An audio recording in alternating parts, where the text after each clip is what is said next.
Hey everyone, welcome back to the channel. In this video we're taking an entire day to head all the way to Florida's East Coast and to its railroad, which hosts quite a lot of different commodities and freight trains and locals, but also Florida's fastest passenger rail service. In order to get any FEC, it's always going to be more than a 3-hour drive for me, so I'd leave the house pretty early this day, beating the start of sunrise all the way to State Road 60 around Yeehaw Junction before rolling through to I-95 where daybreak would find me. The first train on the agenda today usually arrives with the sunrise on the west side of town, so it'd be a race down there this morning.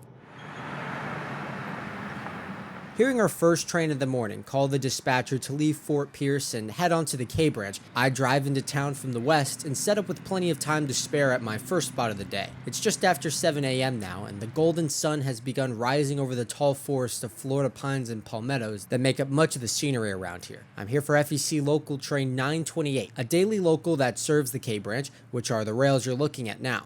I'll get more in depth later about it, but for now, the K branch is US Sugar's connection to the FEC, with the first 15 miles of the branch out of Fort Pierce still being FEC owned and filled with industry, hence its two daily locals, one in the morning and one in the afternoon, the former being the headlights that have just rounded the corner north of us. The first major crossing on the K branch south from the yard is at milepost K1, where US 1 and the busy Edwards Avenue both cross, and where I'd pull off for this first run-by of our first train of the day.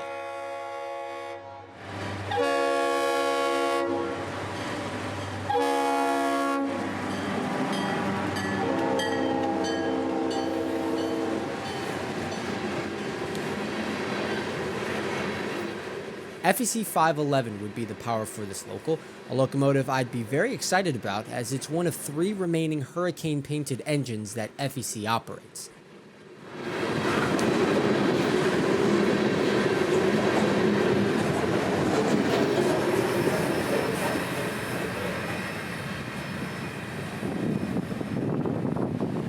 Well, as I've probably mentioned by now, that's FEC 928. That is the K branch local out of Fort Pierce, the morning local I should say, and we're gonna go down here to this industrial park area. There's a lot of different customers and we'll see them switch for a little bit, but that 511 is a really nice catch, so we'll be here for a while before we get word about that next local that leaves out of Fort Pierce. I take Edwards Avenue west about 2 miles in order to access Glades Cutoff Road, an industrial route that follows the K branch over 18 miles to where public access ends and the main road for railfanning this line. The first spur track that crosses the road would also be my first stop today, as 928 would beat me here, now preparing to shove in a cut of rock loads for the customer. This is Ranger Construction, a very busy industry on the line that receives loads in the morning, which are emptied and picked up all in the same day by afternoon job 932. Brake 28, upper right, back it up 5 to that switch. Conductor Willie would be doing the duty on 928 this morning, a new friend of mine and one who'd be very efficient with his engineer as they shove in 10 loads for Ranger. Trying to clear 28, another 15, 15.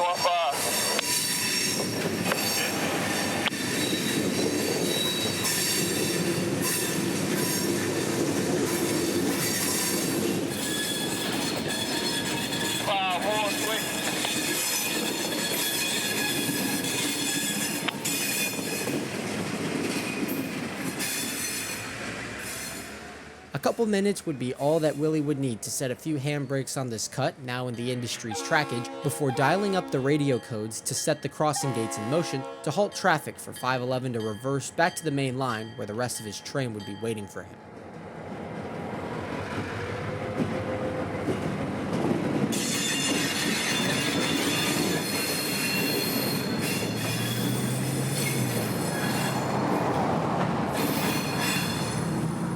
Built by the FEC around 5 decades ago, 511 has put in plenty of time for this one and only company, still around in 2025, and getting the job done, now based out of Fort Pierce, with its classic Hurricane FEC logo, faded paint, and red and white diesel stripes on both ends. While there would be plenty of other trains to catch this day, I'd keep a close eye on 928, as one of my main objectives for this adventure was to document this very locomotive.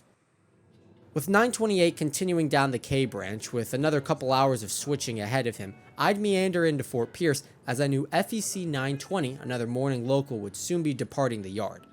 Nestled comfortably as the county seat of St. Lucie County, Fort Pierce was a military post settled during the 1830s amidst the Seminole War, finally incorporated as an official town in 1901. It served closely by I-95 and US 1, the Dixie Highway, which runs right through town along the coast. On the railroad side, it hosts FEC's busiest en route yard, which a handful of local jobs start their day, working all the way up to Titusville on the Space Coast and south to West Palm Beach, and America's richest zip codes down there. The yard here has a small intermodal ramp and the K branch, which is US Sugar's connection to the FEC, which handles about half the traffic that comes in and out of here. In downtown, I'd set up next as FEC 920 prepares to head out of the yard northbound towards Melbourne. From our stance at Avenue A, we can see the intermodal ramp off to the right and its switcher number 430 to the left. I wouldn't get a good view of it this day, but that's FEC's veteran locomotive, which actually led this 920 back in November when I spent a day in Melbourne with a friend. That video will be linked above and in the description below.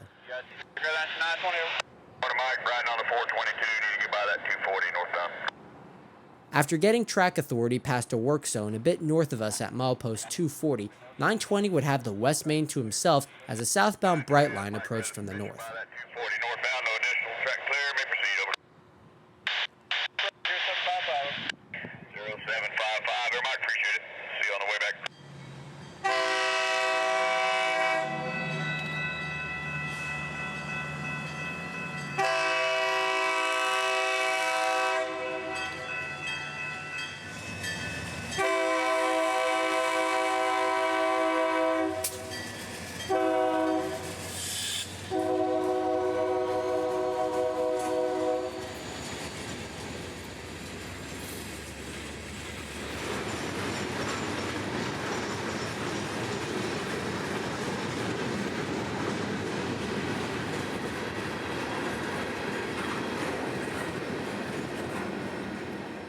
Just 2 minutes after 920 would clear, here comes BLF 723, rolling through and coming out of an early start from Orlando, yet still running on time towards West Palm.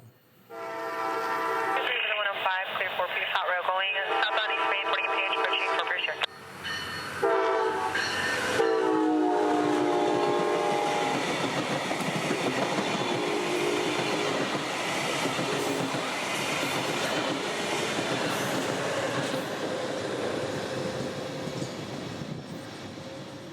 920, I'd head back down Glades Cutoff as I knew that local 928 would still be in the area as the crew starts wrapping up their switching for the morning. On the way, I'd pull off at Tropicana, the second plant that the company owns and operates behind the larger and notable Bradenton plant. Built in 1973 by Tropicana, 2002 saw a $23 million investment that would expand the plant and its production to the size you can see today. While not as big as Bradenton, this plant is served every day by local 932, even after shutting down in 2022, but coming back online just a couple of years later. 928 doesn't switch the plant most days, so I'd continue searching for the local elsewhere. Up the line a little less than a mile is Titan, where I'd find that 928 now wrapping up his work here as he drops a few freight cars in the siding and then pulls out the empties back onto the main line in order to take them all back to Fort Pierce. I'd grab a couple more aerial shots here as Willie and his engineer charge up the air in the train for the return trip to the yard as I'd head down the way a bit to find a good spot to see the returning trip. I'd pick Oleander Road, just a little bit south of that big crossing at Edwards Avenue, as a small spur track breaks out of the main line here with an old switch stand framed nicely by some wild palmettos. With 928's Hurricane Jeep now passing through the middle, it doesn't get much more Florida than this.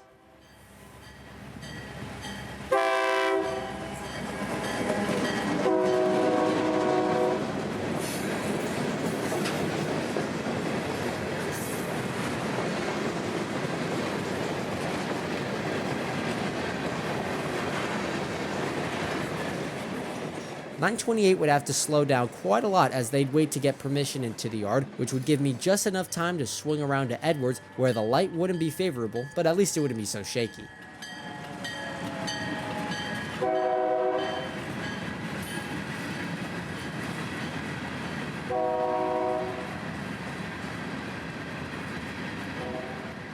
After 928, it would be a drive back down Glades Cutoff Road to the end of it, about a 17-mile drive from my post at Edwards Avenue. I'd pull off where traffic turns north towards Paleo Hammock at a little farm crossing about 10 miles from Marcy, which is where this K branch crosses the CSX at grade and where I'd hear our next train of interest. It's so rural out here that you can actually hear the rain slowly move north and away for us, which was not only really cool to hear, but also favorable, as here at the K18 milepost, the headlights for the train I prepared to chase would soon appear. FEC trackage starts at K15, which also starts the 25-mile-per-hour speed limit into Fort Pierce. But since that's still 3 miles away, US Sugar's Fort Pierce turn can highball north with a solid train for the FEC today.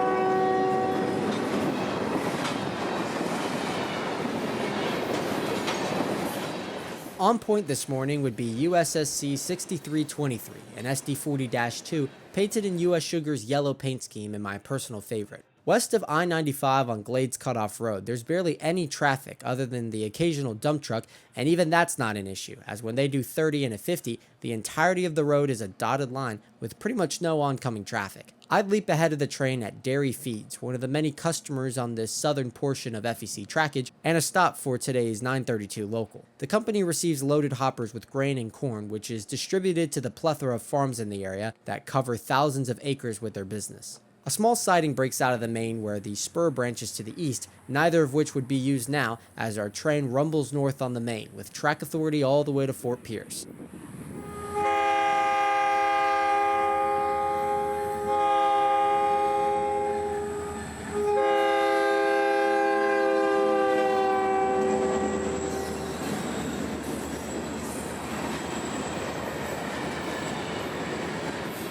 This train can carry anything from finished sugar products to chemicals used in the process and fertilizer for the fields of sugarcane, sometimes upwards to 50 or 60 cars, but today closer to 30, making for a fun chase as I'd set up at the canal at milepost K11. Here, one of the many man-made canals between the coast and Lake Okeechobee crosses underneath the main line and where the line's defect detector is, soon to be tripped by the approaching train.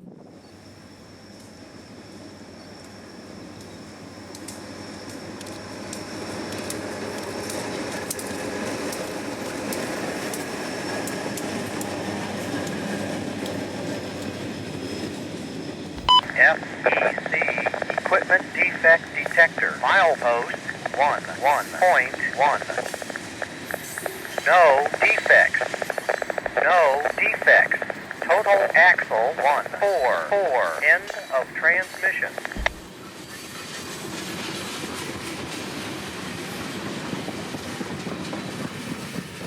Last spot on this chase for me would be the embankment of I-95, where a small dirt crossing provides plenty of parking space and where you can run up the steep hill for a little elevation in your shot. A very well-lit spot too, at 11:47 a.m. this morning.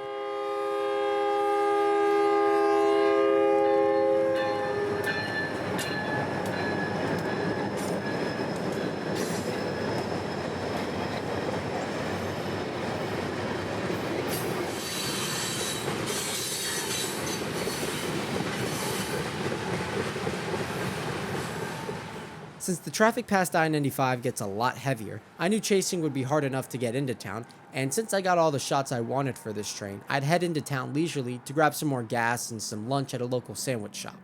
Good afternoon, everyone. Just had lunch, and now we're set up at Savannah Road. This is kind of like the public access point for the south end of Fort Pierce Yard. In front of me is the beginning of the K branch. You'll see it, it's a big curve, and there should be a local 932 coming out. As I pulled up, the Sugar train was coming out, that turn job, so it's going back to Sugar via Marcy and all that. And now behind me, we have the actual main line of the FEC. We should have at least one freight coming through here. Obviously, Brightline runs every 30 minutes. It's kind of a secluded spot, but US 1 is right around the corner, and then there's this road down here, I forgot the name of it, but it follows the bay as you drive into Fort Pierce. So it's a nice little spot between two main roads, but it's kind of backwoodsy and obviously a lot of trains. And you got signals looking north, so pretty good spot to chill here and wait. This is where we're gonna be for the next probably hour, maybe 2 hours, and just see what we can get.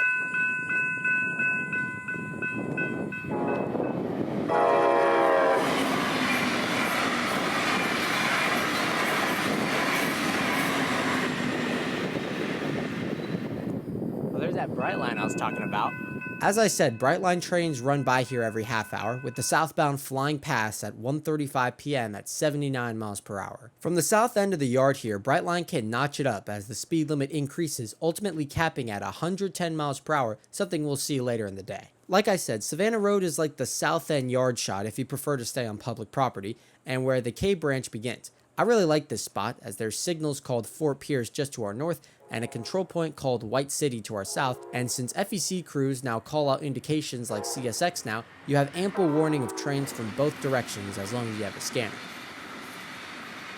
From this view up above with the drone, you can see just how close we are to the bay to the east, with that road, South Indian River Drive, running just a stone throw away from the main line and the shore. I'd be camped out here as Brightline continues to roll by on the main for FEC 206, who would be following that northbound closely, running straight through Fort Pierce today after coming out of a lunchtime departure from Miami.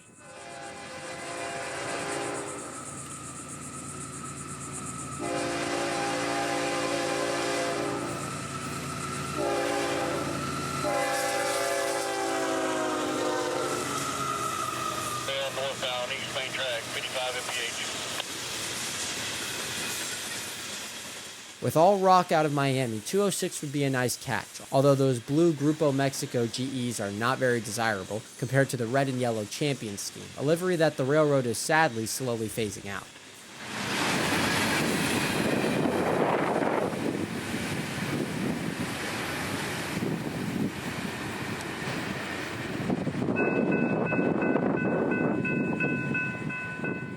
The dispatcher would hold 206 just past downtown Fort Pierce at a control point called Oslo, where he'd stop to wait on this northbound Brightline, who'd have to pass 206 to clear up for a southbound. Things happen fast on the FEC, but while all that was going on north of me on the main line, I'd hear job 932 departing the yard for the K branch, so I'd walk over for the shot as 511 once again brings out a train for the South Fort Pierce industrial sector.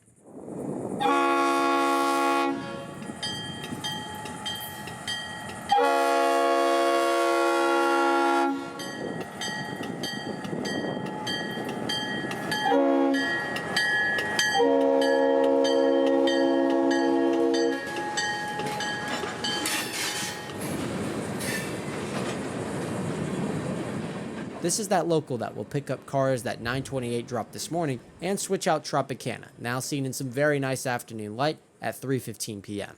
About 3 minutes pass after 932 clears and that southbound Brightline appears, rolling good now after slowing for the yard.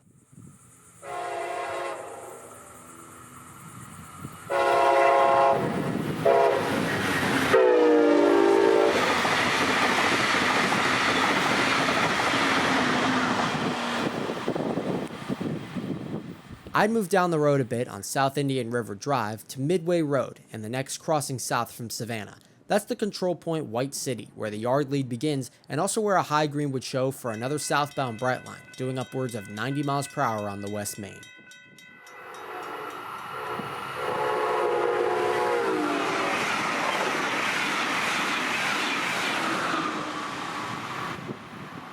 Waiting for this move at Stewart would be that 920 local job who had come south earlier in the afternoon to work customers down there, now returning with the short train for Fort Pierce after switching the greater Jupiter area. As they'd approach on that yard lead, here'd come a northbound Brightline at 110 miles per hour, making for the coolest shot of the day.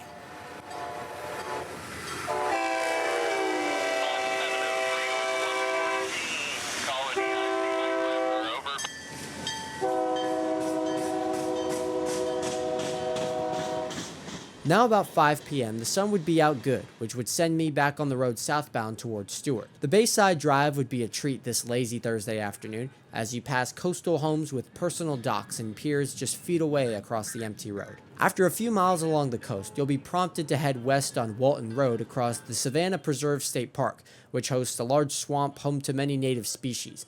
From there, it's left on the South Green River Parkway, which leads you straight into Stewart, a total of about 30 minutes on the road, but a very scenic 30 at that.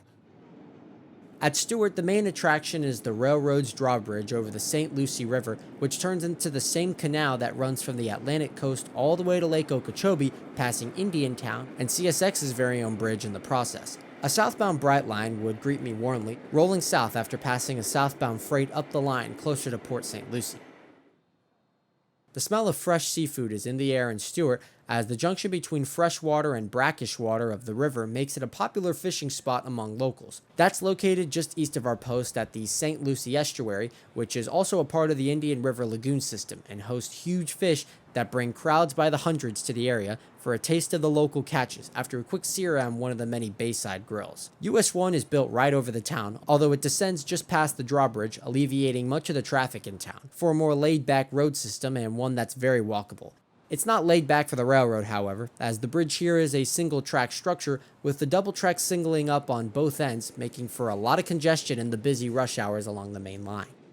I'd make my way to the Riverwalk as FEC 105 would get permission across, with a long train of Miami-bound freight and intermodal that would clear with more newfangled Grupo motors leading the way.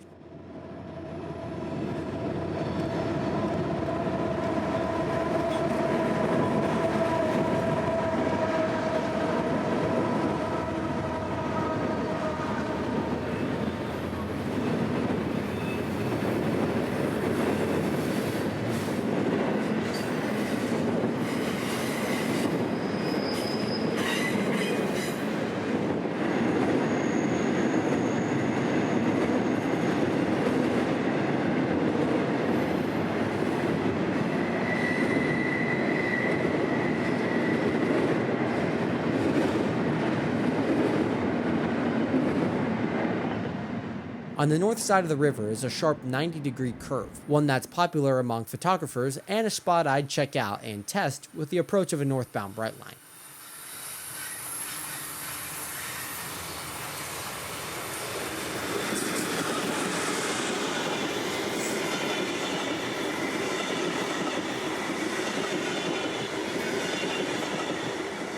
The tracks curve back to the east here in order to serve Jensen Beach to the north after crossing the St. Lucie at its most narrow point around here, something Flagler and his engineers definitely thought out when this main line was built in 1895. Right behind that Brightline would be local train 950, led by another Jeep, this one coming from West Palm Beach and the port there. Everything on this train except the rock will become train 204 out of Fort Pierce later tonight, a train that tends to have EMD power out of Fort Pierce, bound for Jacksonville, which makes it a hot morning catch for folks up the line closer to Bowden.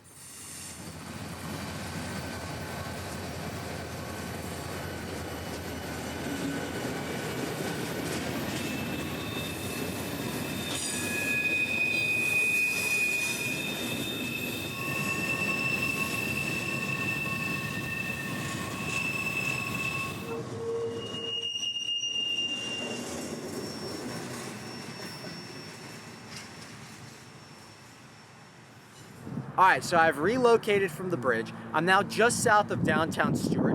And if you look to the south, we got a high green for train 191. It's a trash train out of Fort Pierce heading south, and he's got another Jeep leader tonight. I think it's number 432. So I set up here a little bit south of town so we can get him more at speed as he comes south. It's about 7 o'clock now, which is a pretty normal time for him. So I guess we'll see what he looks like.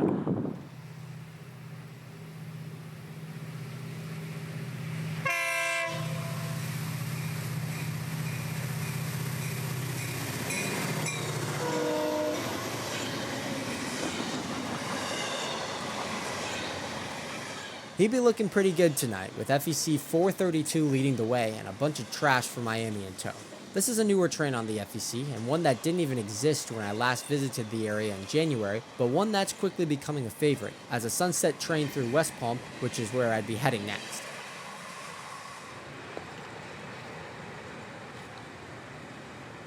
You know, if you can ever find an opportunity to not drive on the highway, take it. We're taking Dixie Highway, which is a solid 20 minutes longer than taking I-95 to West Palm, but what a lovely drive.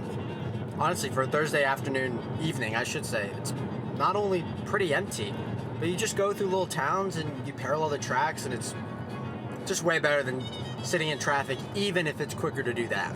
Example of this, Hobe Sound, a small community that I drive through, which hosts one of the few FEC depots that still remain along the main line. Constructed in 1905 by the Flagler administration, Hobe Sound's Quaint Depot was just recently relocated closer to town center and its original location, just feet away from the busy main line. It'll soon become a historical museum and host the town's historical society and various clubs. By Blue Hour, I'd make it to the port of Palm Beach, where all that intermodal traffic on 950 came from. A northbound Brightline would pass by, opening the route for train 208 following closely behind.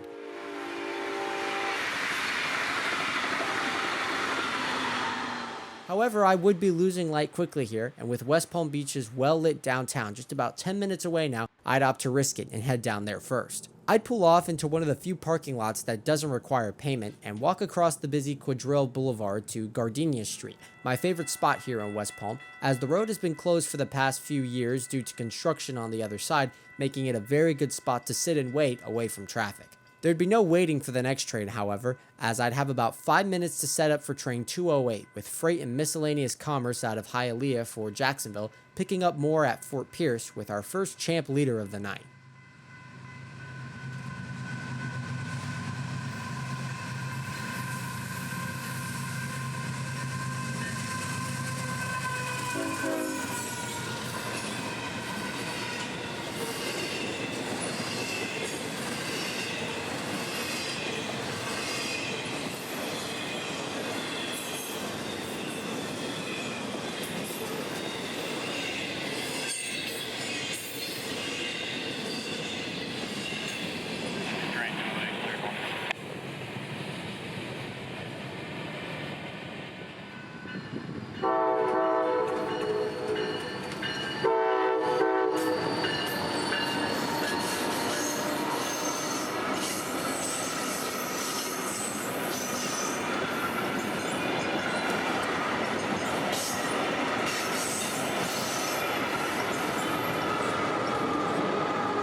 After the 2 hourly Brightlines, it'd be time for my last train of the day, number 292, out of Medley's Mine in Miami to Fort Pierce, led by an SD40-2 and another Champ GE, making for the nicest consist of the afternoon.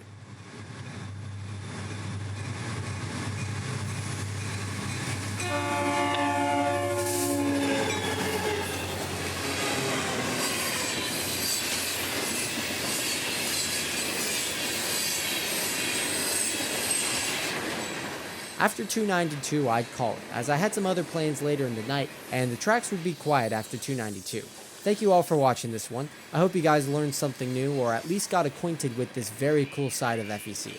I had a lot of fun down here, and I'll hopefully be back soon. But until we meet again somewhere out there trackside, this is Christian from Multicolor Films. End of transmission. No defects. Total axle 284. End of transmission. Hold up the bank.